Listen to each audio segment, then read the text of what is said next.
Hi, this is Kay. I'm one of the 12 with Mandi and G at Seek Heavenly Things, and I'm going to be sharing my testimony today. That's what Jesus wants us to do. So, let's see where to begin. I didn't get saved until I was 34 years old, and I didn't grow up in church, even though I did have spiritual influences in my life. I lived with my grandparents growing up, and my granddaddy always said the church walls seemed to close in on him when he was there, and he didn't like being in that church building.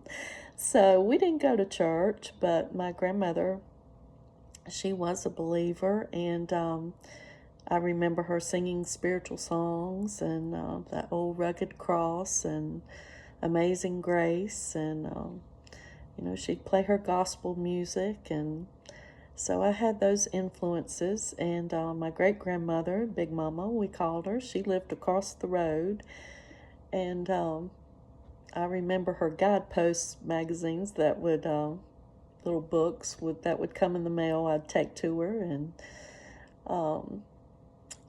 I have one early memory, the earliest memory I have. I was probably 3 or 4 years old, but I remember sitting in my Big Mama's lap in her old house, tin roof. Me and my brother were both in her lap. I was on her left leg and he was on the right, and she had her arms wrapped around us like, a mama bird with her chicks under her wings. And there was a tornado that, had hit, and I remember it was just so loud, like a freight train. And there were things, the wind and the things hitting the windows, and the whole house was shaking and rattling. And she just held on to us in that rocking chair, and she just kept repeating Psalm 23 over and over and over again. And like I said, I was probably only 3, maybe 4, but I still remember that. It really stuck with me, and I never forgot that. So there were a lot of seeds planted in me when I was young, and from my grandmother and great-grandmother, and let's see. So another thing was my grandmother's sister, my Aunt Kat. She gave me a Children's Living Bible when I was 6 years old.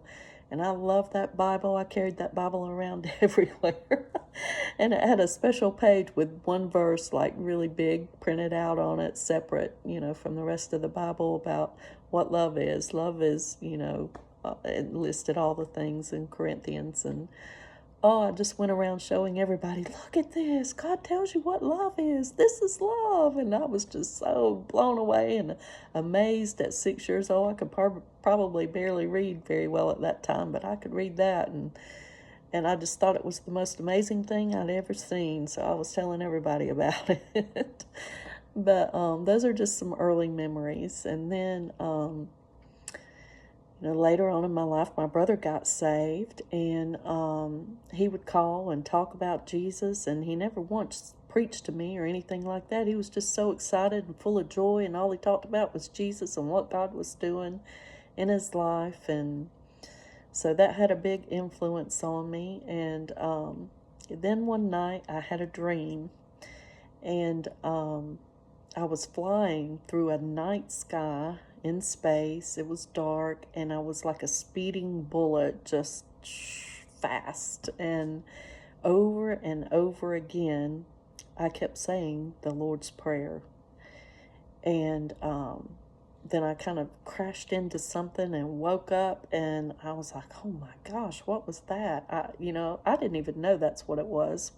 I just remembered the words I was saying in my dream.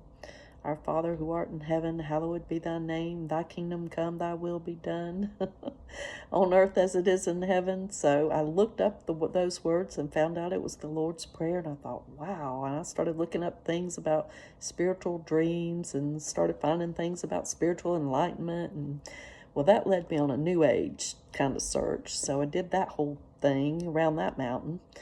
And in one of the books that I read, it said, in this New Age book, it said, read the book of John about Jesus Christ. And I was like, oh, okay, well, I'm going to go do that. So when I read that book of John, I was like, no need to read anything else. No need to go any further. This is the truth. This is what I need right here. So, but it didn't end right there. The church across the road from me had put some, they wanted to preach the gospel, so they'd leave things at the door, and hanging on my doorknob was a little book of testimonies. So this all happened close together around the same time, and I read that book of testimonies, and I was like, wow. Before that, I just thought God was religion and about going to church buildings and, the not so welcoming looks, the feeling of being uncomfortable in there like you don't belong, and you're not always welcomed by everybody. And so, I just thought that's what it was all about. And when I read those testimonies, I realized, how personal Jesus was to each of us. And so that's when I made the decision. That's what I wanted. I wanted Jesus, and I wanted to be saved. I wanted to be born again. So I got down on my knees in my living room, and I prayed, and man, it was an amazing experience. I felt so much love, so much grace. Of course, I just cried and cried, and God was just speaking to me all the time, showing me things. And I had 2 dogs. One was very obedient, and the other one would dig out of the fence all the time and get in all kind of trouble. And he showed me, said, you see those dogs? You see that obedient one and what a great life he has? And you see the other one that's going back to the pound? And he said, that's what obedience, that's, one's obedient and one's not, and that shows you the difference. And anyway, I don't remember exactly what he said, but I got the message. And then another day I was out there. This is right after I got saved. Jesus was talking to me all the time about everything. And I was waxing my car, and he told me, you're a diamond in the rough, and I'm polishing you. I'll never forget that. And then, he just led me on a journey. I started going to a Baptist church, and, I got baptized there. And then, I got saved in January of 2002, and went to a Sunday school class and met my husband there. Just in the next month, in February, we started dating in March, and God said, that's who I want you to marry. And I said, okay. And so we got married in August, and that was just 8 months later from when I got saved. So a lot changed very quickly. And then he started teaching me, about love and how to love and how to watch my thoughts, and, and I can remember an instance. This is silly, but he taught me something. He, one day I'd put a clean hand towel out by the sink, and I went back in there, and the thing was soaking wet. And I said, why is this towel soaking wet? And I was getting irritated about it. And Jesus said, his hands are bigger than yours. I said, you're right, Lord, I'm sorry. So he just taught me little by little, to how to love, how to forgive, and how to, walk in love, walk in the Spirit. And I was home right after that. I left my job, and after we got married, and I was home for a whole year before I went to work. And I look back now, and I know it was all Jesus, because I spent so much time with him, just going over my life with him on that corner of the couch and praying and talking to him. I talked to Jesus so much, and, cried, and he just cleansed and was purging me. I didn't even know what was happening, but he was cleansing and purging me from so many things in my past and growing up. And it was just a really beautiful time that I got to spend with the Lord that whole year. And, at first I went into the Word of Faith, and God can use anything, so he used it, and I learned so much about spiritual warfare. He taught me that right off the bat, how powerful his name was, the power of his name and the name of Jesus, it makes demons flee. And the blood of Jesus, and I just learned so much about spiritual warfare. And should I share this, Lord? I guess. Right after we got married, I had this, well, I call it a dream. It wasn't really a dream, but I had these black entities, short black demons, I guess. They grabbed a hold of my legs one night and was pulling me off the bed. And I was screaming for my husband. I was screaming his name, and he could not hear me. And it didn't do any good to call his name. And then I had the thought, Jesus. I called Jesus, and as soon as I called his name, those demons disappeared in a second. They screamed and disintegrated. And that was just Jesus' way. He allowed that to happen. And I had several other instances like that, similar to that. But I learned the power of his name and the power of the blood. And boy, did I use it all the time. And then after that, he led me into grace. And he started teaching me all about his grace. And, you know, he even used Joseph Prince to teach me a lot of things, and I listened to hours and hours and hours of teachings over and over again. And I found B.J. Rickard on the radio. What was it? He was like an online radio thing where he talked about grace, and it was an amazing time, him and Jim Hockaday. So I learned so much about grace and you know, the power of God's love and grace. And so he's really taken me on a journey. And I worked for the Billy Graham Association for a year. And after that,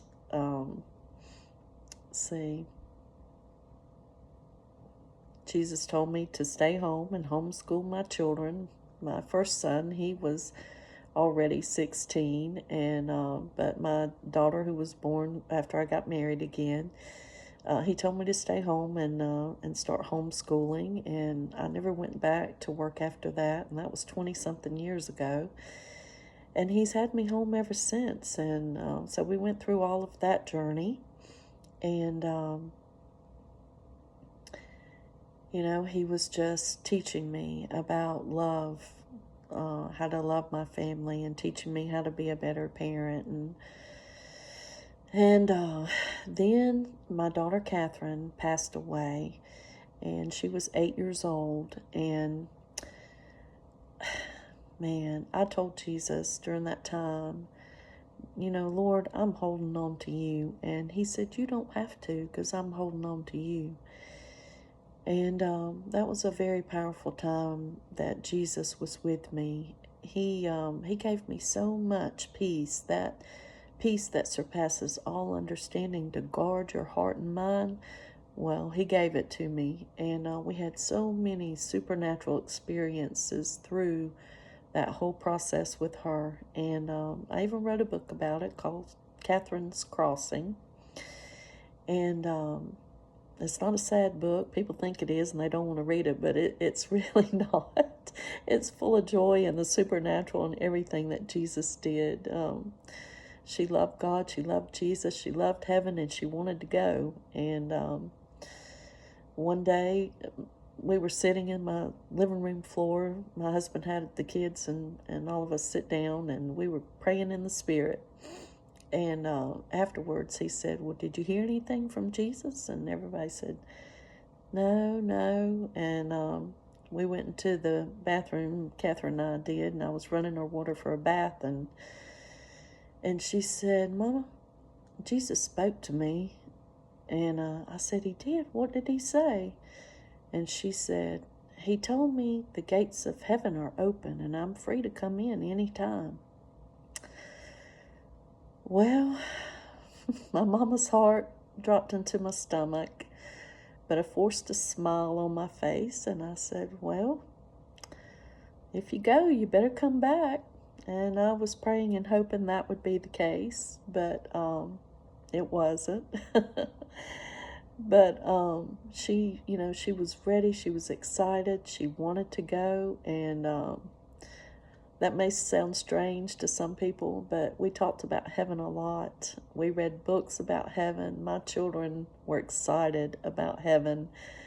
And she really did. She really wanted to go. And we, after she passed away at home. And my husband said, we're going to receive communion right now, because we're not going to let our hearts, grow hard over this. We're not going to have any of those feelings toward God.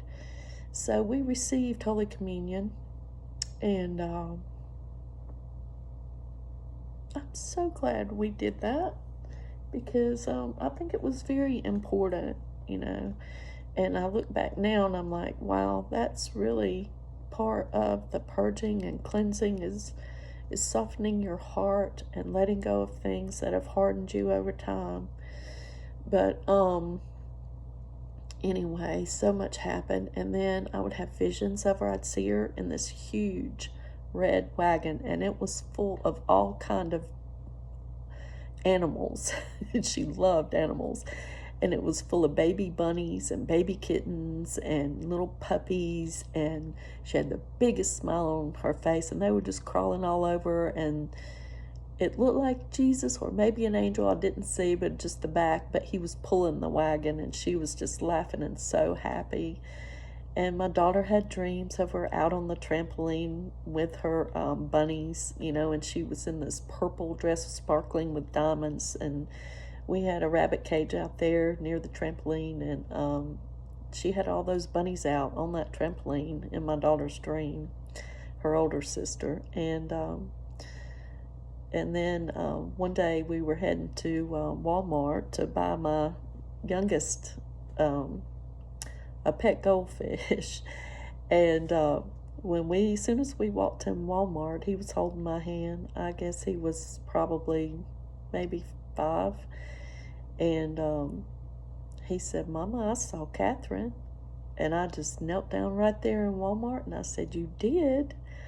And he said, yeah, she was riding in the back of the van with me. And I said, well, what did she say? And he said, she just smiled at me. So we've had so many things like that happen. And then my husband was working, and she appeared in the seat with him in his truck at work. And she said to him, Daddy, is this what you do all day, just driving around? And he said, no, that's not all I do. But he's had trips up to heaven to visit her and see her. And it's just, the whole thing was just totally amazing and supernatural and beautiful. And of course, we missed her, but I realize now that that book that Jesus had me write was purging and cleansing. That's really what it did for me, and my husband too. So, and I know that things aren't finished with that, because there were prophecies spoken over my daughter Catherine before she was even born. And I had 2 men of God tell me. One said she has a very important work to do for the Lord. And then another pastor had called me up right before she was born and prayed over me, and he prophesied over her, and he said that this child will play a part in ushering in the coming of Christ. And that was long before we thought about any kind of rapture or anything. That was 20 years ago. And didn't even realize we were close to the end times then. And, we thought, well, she's gone now. But the story never ends with Jesus. It does not end. And I know that she's coming back, because she will come back and play a part in these missions and that we're going to do for Jesus. And it's going to be so amazing, guys. I'm going to read this one part, the forward in the book. I just felt led to do this. It says, Catherine's crossing is a journey into the reality of heaven and back again, bringing heaven to earth. Through these pages, the veil between heaven and earth disappears, and we realize there is no separation between us and those we love who are in heaven. This is our story of traveling between the realms, because we have seen our daughter Catherine many times since her crossing into heaven. We know that she is more alive now than she has ever been. This is not a story about death, but a story about life. The truth is that there is no death, only life, then life more abundant. For those who have loved ones in heaven, I hope that in our story you will again discover God's eternal truth. O death, where is your sting? So those who are in Christ, there is no death. And let's see. I will tell one more story about that, about Catherine. We had her funeral service and played her favorite worship songs, and her favorite one was "The King Is Here" by Kim Walker-Smith. And during the time of worship, a friend of mine called me afterwards and said, "Kay, Catherine was there." And I said, "I know she was, because my husband saw her." And she said, "Well, I saw her down front waving a banner worshiping the Lord during the service." So it was amazing and beautiful. And then actually her and Jesus came to the service, and my husband saw them, and he spoke to them, and Catherine wanted him to come and play, and she grabbed his hand and said, "Daddy, come and play." And he said he felt like if he had taken one step, he would have just disappeared right out of there. It was a very powerful feeling for him. And he said, "I can't, baby." And she said, "Why not?" And he said, "Distractions." And wow, does that speak a lot. And first of all, she asked him, "Who are all these people? What are all these people doing here?" And he said, "They're here for you, baby." And then she asked him to come and play, and he said, "I can't, distractions." And she said, "That's okay, because y'all are coming here soon." And so she said, "It's time for us to go." And she went and took Jesus' hand, and then she ran back to him and she said, "Tell Mama I love her." And so it was a beautiful, beautiful thing that happened. And we've just had so many things like that. And I guess the main thing I want to convey is just that God is real.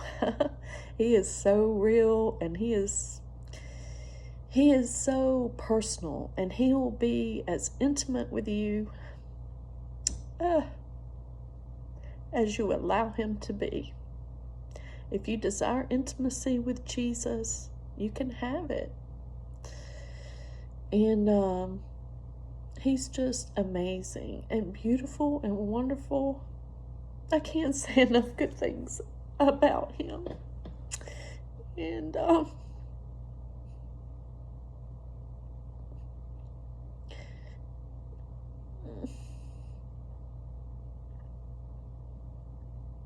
He is everything to me.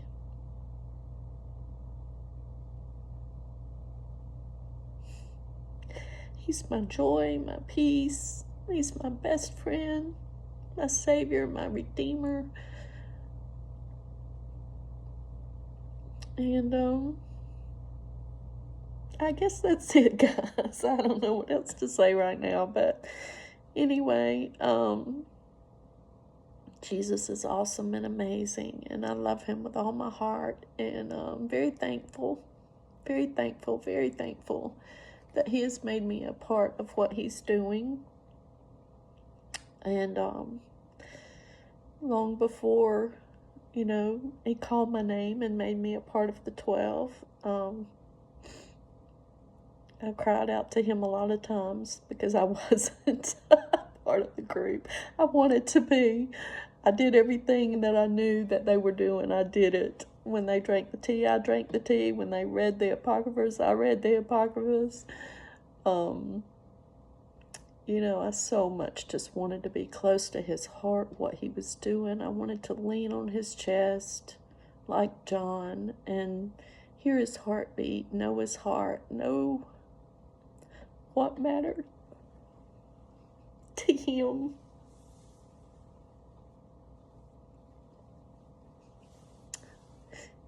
And that's why I wanted to be a part of what he was doing. I just wanted to be close to him.